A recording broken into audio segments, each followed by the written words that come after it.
মুক্তিযোদ্ধাদের যারা জুতার মালা পরায় তাদেরও একই পরিণতি হবে, বলছেন কাদের সিদ্দিকী। কেউ যদি পাথর ছোড়ে তাকে ফুল ছুঁড়ে বুকে টেনে নেব, বলছেন হাসনাত আব্দুল্লাহ। জানাবো আওয়ামী লীগকে ক্ষমার কোনো সুযোগ নেই। এবং সর্বশেষ জানাবো আগামী নির্বাচন হবে দেশের ইতিহাসের সবচেয়ে ভালো নির্বাচন, বলছেন প্রেস সচিব। শুনছিলেন সংবাদ শিরোনাম, এবারে বিস্তারিত। মুক্তিযোদ্ধাদের যারা জুতার মালা পরায় তাদেরও একই পরিণতি হবে, বলছেন কাদের সিদ্দিকী। বীর মুক্তিযোদ্ধাদের অপমান ও লাঞ্ছনার তীব্র নিন্দা জানিয়ে কৃষক শ্রমিক জনতা লীগের সভাপতি বঙ্গবীর কাদের সিদ্দিকী বীর উত্তম বলেছেন, আজ যারা মুক্তিযোদ্ধাদের গলায় জুতার মালা পরায় একদিন তাদেরই এই মালা গলায় পড়তে হবে, তাদেরও একই পরিণতি বরণ করতে হবে।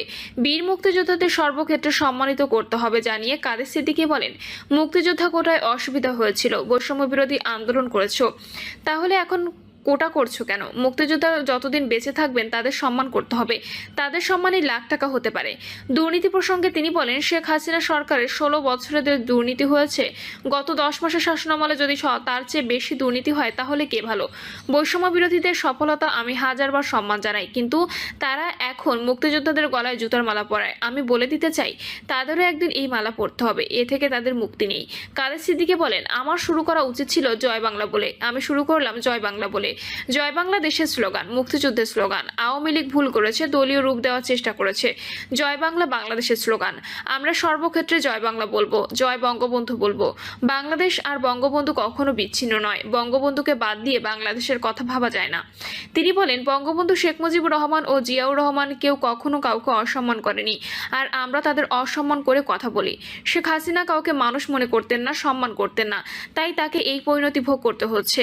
তার পতন আল্লাহর তরফ থেকে হয়েছে। আমরা যদি মানুষকে যার যার অবস্থান থেকে মূল্যায়ন না করি, সম্মান না করি, তাহলে একই পরিণতি হবে। তিনি আরো বলেন, মুক্তিযুদ্ধ ও মুক্তিযোদ্ধাদের নিয়ে ছেলেখেলা মেনে নেওয়া হবে না। মুক্তিযুদ্ধ কোনো ছেলেখেলা নয়।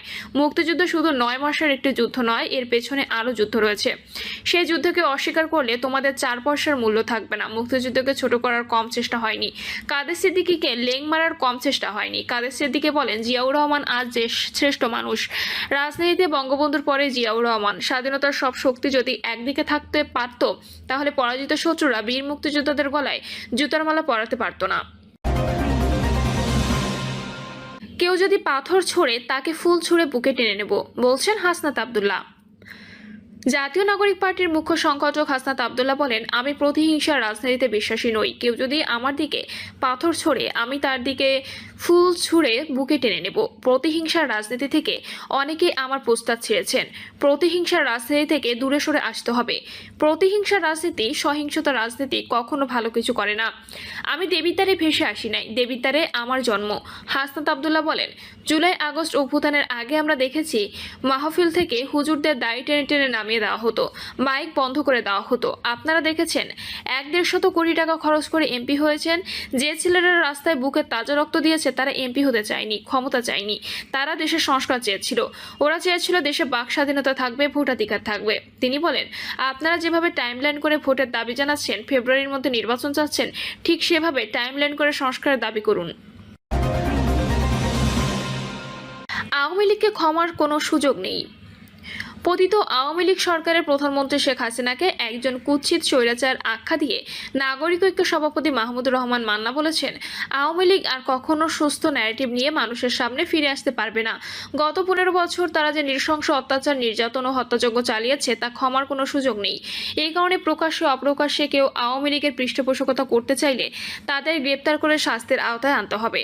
রাজধানীর বাংলাদেশ চলচ্চিত্র উন্নয়ন কর্পোরেশন ডিবেট ফর ডেমোক্রেসি আয়োজিত ক্ষমতার পালাবদলে তরুণ ভোটারদের ভূমিকা শীর্ষক ছায়া সংসদে প্রধান অতিথির বক্তব্যে তিনি এসব কথা বলেন। মাহমুদুর রহমান মান্না বলেন, প্রধান উপদেষ্টা বলেছেন, বিচার শেষ না হওয়া পর্যন্ত আওয়ামী লীগের কার্যক্রম নিষিদ্ধ থাকবে। আগামী নির্বাচন হওয়ার আগে এ দলের বিচার শেষ হওয়ার সম্ভাবনা নেই, কাজেই দলটি নির্বাচনে অংশ নিতে পারবে না। এছাড়া দলটি জুলাই আন্দোলনে 1400 মানুষকে হত্যা করেছে। তাদের নৃশংস অত্যাচার, নির্যাতন ও হত্যাযজ্ঞ দগদগে খায়ের মতো এমনভাবে খোঁচায় যা স্মৃতিতে আসবেই। তিনি বলেন, সাবেক প্রধানমন্ত্রী পালিয়ে পালিয়ে যাওয়ার পর তাদের প্রায় সব নেতাই পালিয়ে গেছেন। ভোটে অংশগ্রহণ দূরে থাক, আওয়ামী লীগের নেতৃত্ব দেওয়ার মতো লোক খুঁজে পাওয়া যাচ্ছে না। জুলাই হত্যাকাণ্ড সহ 15 বছরে গুম, খুন, আয়নাঘর সৃষ্টি, অর্থ পাচার, ব্যাংক লুট, দুর্নীতি, অনিয়ম, অন্যায় সহ নির্বাচন ব্যবস্থাকে কলুষিত করার অপরাধে অভিযুক্ত আওয়ামী লীগ জাতীয় নির্বাচনে অংশগ্রহণের যোগ্যতা হারাবে বলে মনে হচ্ছে।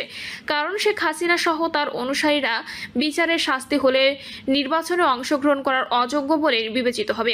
মাহমুদুর রহমান মান্না বলেন, অভ্যুত্থানের নেতৃত্বদানকারী তরুণরাও দল করেছে, তাদের প্রতি সবার সহানুভূতি আছে, কিন্তু তারা এখনো সবার কাছে যেতে পারেনি। এনসিপির মধ্যে অসংলগ্নতা দেখা যাচ্ছে, তাদের কথায় ও কাজে আরও ঐক্যবদ্ধ ও পরিণত হতে হবে। আগামী নির্বাচন হবে দেশের ইতিহাসে সবচেয়ে ভালো নির্বাচন, বলছেন প্রেস সচিব।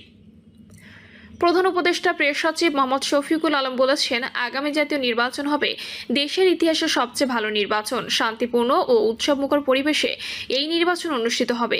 তিনি বলেন, ছাত্র জনতার গণঅভ্যুত্থানের মূল উদ্দেশ্য হলো বাংলাদেশে যাতে গণতন্ত্র ফিরে আসে। এজন্য একটি ফ্রি অ্যান্ড ফেয়ার নির্বাচনের জন্য অন্তর্বর্তী সরকার সব ধরনের পদক্ষেপ নিয়েছে। আমরা চাই বাংলাদেশে সত্যিকার গণতান্ত্রিক ট্রানজিশন হোক। জনগণের ম্যান্ডেট নিয়ে যারাই ভোটে জিতবে তারাই সরকার গঠন করবে। আমাদের সরকারের সর্বোচ্চ চেষ্টা থাকবে যাতে জনগণকে দেশের ইতিহাসে সবচেয়ে ভালো নির্বাচন উপহার দেওয়া যায়। আগামী নির্বাচন দেশের ইতিহাসে one of the best election হবে। খুলনার দিকে বর্তমান সরকারের যথেষ্ট দৃষ্টি রয়েছে জানিয়ে প্রেস সচিব বলেন, যদিও তাৎক্ষণিকভাবে এর ফলাফল দেখা যাচ্ছে না, তবে আগামীতে ভালো ফল দেখা যাবে এবং এই শহর আরও বিকশিত হবে। তিনি বলেন, বিগত আওয়ামী সরকার একটি ভঙ্গুর অর্থনীতি রেখে গেছে, যে কারণে খুলনার জুট ও চিংড়ি সেক্টরে প্রত্যাশিত গ্রোথ হয়নি, বরং জুট মিলগুলো যেভাবে বন্ধ করেছে তা নিয়েও অনেক প্রশ্ন আছে। তবে খুলনায় একাধিক পাবলিক বিশ্ববিদ্যালয় সহ শিক্ষা প্রতিষ্ঠানের সংখ্যা বেড়েছে। বর্তমান সরকার খুলনার একটি সহ 3টি জুট মিলের স্কুল সরকারি করেছে। দেশের প্রত্যেকটা জুট মিলের স্কুল সরকারি করা হবে। বন্দর কেন্দ্রিক একটি ইকোনমিক জোন গড়ে তোলার জন্য কাজ চলছে উল্লেখ করে তিনি বলেন, এজন্য প্রাইভেট সেক্টরে এগিয়ে আসতে হবে। ইতোমধ্যে প্রধান উপদেষ্টা চীন সফরকালে এ বিষয়ে তাদের সহযোগিতা চেয়েছেন। আগামী দশক খুলনার জন্য গ্রোথের দশক হবে, পুরনো গৌরব ফিরে পাবে। উপকূলের বেড়িবাঁধ রক্ষা এবং ভবদহ নিয়েও সরকার কাজ করছে জানিয়ে শফিকুল আলম আরও বলেন, সাতক্ষীরার শ্যামনগর ও গাবুরায় স্থাপনকৃত সুপেয় পানির প্রজেক্ট বাড়িয়ে সব উপকূলীয় এলাকায় চালুর উদ্যোগ নেওয়া হচ্ছে। পাশাপাশি জলবায়ু পরিবর্তনের কারণে বাস্তুচ্যুত হওয়া ক্ষতিগ্রস্তদের জন্য একটি প্রকল্প হাতে নেওয়া হয়েছে। খুলনা অঞ্চলে পাইপলাইনে গ্যাস সরবরাহ না থাকা সংক্রান্ত সাংবাদিকদের এক প্রশ্ন জবাবে প্রেস সচিব বলেন, গ্যাস ছাড়াও অনেক কারখানা পরিচালিত হচ্ছে। বিশেষ করে খুলনায় জুতা এবং ব্যাটারি সেক্টর অনেক সম্ভাবনা তৈরি করেছে। কাজেই গ্যাসের উপর নির্ভরশীল না হয়ে দক্ষ শ্রমিক দিয়ে কিভাবে কর্মসংস্থান বৃদ্ধি করা যায়, সরকার সেদিকে জোর দিচ্ছে। প্রিয় দর্শক, এই ছিল এখনকার সর্বশেষ সংবাদ। আপডেট সব সংবাদ পেতে চ্যানেলটি সাবস্ক্রাইব করে বেল আইকনটি ক্লিক করে রাখুন।